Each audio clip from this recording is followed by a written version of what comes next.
Hi everybody, 3rd of February, another day in my daily diaries of how I'm now coping with the loss of my wife due to Parkinson's. Another restless night again last night, tossing and turning again all bloody night, and woke up at 4 o'clock again, 1 minute past 4 and looked at the clock.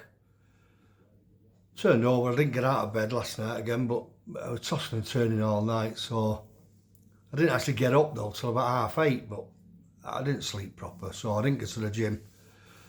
But I was up and out for 11:30. I went to Fleetwood Market first looking for some curtains. Somebody said there was a curtain stall up there.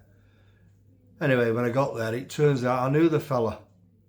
He'd been on there for years, but he also used to have a stall elsewhere, and I knew him from there. Anyway, but he's since passed, and it was his daughter. She's just selling off the stock now. She was very helpful. And she said she can order me some. Didn't have anything matching or what, you know, in a stock what she had. Said she can order me some, but it'll take like a fortnight or something before she can get them. So I said leave it with me, and I went over to Dunelm. Anyway, I got sorted out at Dunelm. Bloody fortune. Didn't realise it was that expensive. Yeah, nightmare. And I got 2 new poles as well. They were bloody 50 quid each, or 55 quid each. All adds up. This lad who works there, gazed he called me, could sell a mile off, but he was really helpful, really helpful. I'm sure he had his eye on me because we were talking about curtains and colour schemes and stuff. I must have that look about me now. Anyway, but he was really helpful, and I thanked him afterwards. I thought he was going to ask for my phone number in a minute. Anyway, so then I was all right, and then I came back to Cleveland and I went for a big long walk along the promenade. But I just went on a downer while I was on. It was freezing and all, really cold, bitter cold. I didn't have my hat with me neither, but it was really cold. But I just went on a downer for no apparent reason. Well, you think there's no apparent reason, but because I was just thinking, it's like thinking about Angie obviously, and I was thinking, you know, when something nice happens, you know, you get a joy in something like getting the curtains today and all the paintings being done and carpeting and, you know, decorating and stuff.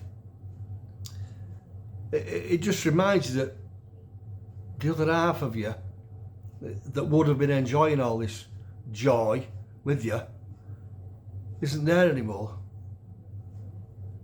You know, to enjoy the good times and the good moments with you. It's a double-edged sword, really. It's a double-edged sword.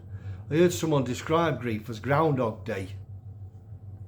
Because you can get up one day and be fine, and then get up another day and you know exactly how your day's going to be because you've lived it many times before.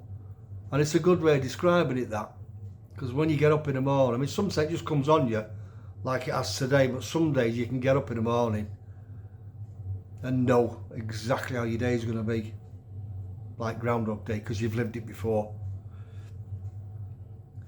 Because grief waits for nobody, really. It just turns up when it wants to. Doesn't ask, it just turns up and appears. Bastard thing. But it's what makes us human, I suppose. That's what makes us human. Anyway, so I was going to get the poles and curtains up tonight, but I'm not getting my tools out tonight. My heart's not fully in it, and I'll end up with a screw with pole. Curtains will be like that. Anyway, so I'm going to get up in the morning. I was going to have another easy day tomorrow, but I'll get up in the morning because there's not much to put in the curtain poles up and get the curtains on. Make sure I've bought the right ones.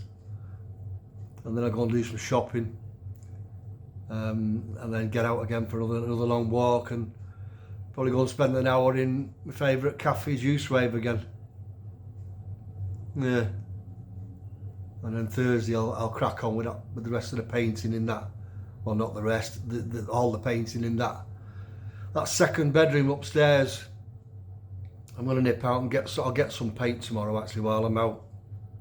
There's a local DIY shop, I'll go and get it from there, for the walls and the ceiling. It's like a pale blue at the minute, so I don't know whether to just do it all white or, because it's only for the young grandkids. When they come over, there's only going to be 2 single beds in it, so anyway, I'll go and get that. Then try and get it all finished, ready for weekend. I'll get in touch and get it finished by weekend, shall I say.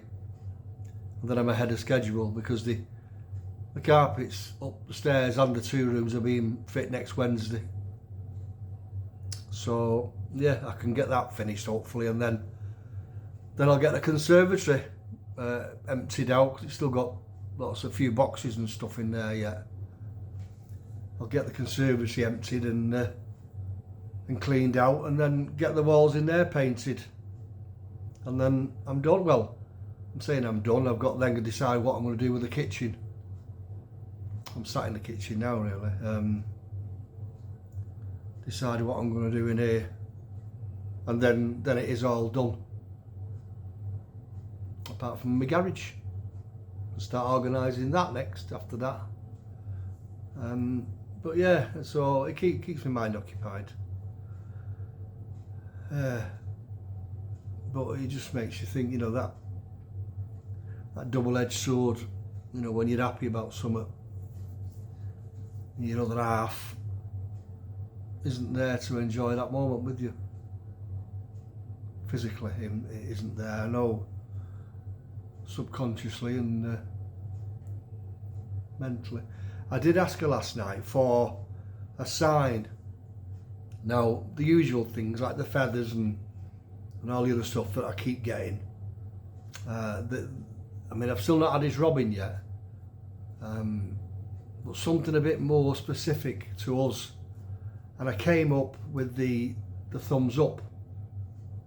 Because remember, in the last few months before she left us, and she couldn't communicate, that's how we used to communicate, right? Give us a thumbs up if you want or a thumbs down, and that's what I used to get from her. So I've asked her for a thumbs up sign last night. Well, I mentioned it last night, but I spoke to her this morning about it properly. So I haven't had one yet today, but that'll be more, I think that'll be more specific to us, you know, rather than a white feather, which I'm not knocking, you know, they're great when I get them, but I think that'll be, that if I get this thumbs up sign, whatever way, whether it's, you know, it comes up on my phone or I see a bus driving past with somebody with a thumb up, it could be anything. It could be anything. I'll be a lot more happy. I'll be more happy with that, I think, than getting a robin. So yeah, fingers crossed. Fingers crossed on that. I'll get it. So, but I've got to keep my eyes open. I've got to keep aware and looking for it, because I'm a bit thick at times like that. I can miss stuff easily, like the switch on the Hoover. Right, so on that note, I'm going to get off. I'm not even hungry yet, so it's 6:10. I might get an early shower again and have something to eat in a bit. I might put something in the oven. I'm sick of snacking, sandwiches and what have you, so I might put some veg in a pan and put something in the oven and get some potatoes on. So yeah, right, so again, thanks for your comments and all your support. Much appreciated. And I'll do another one tomorrow. Please press your like buttons, follow me, and forward these videos on. As per usual, you take care now. Bye.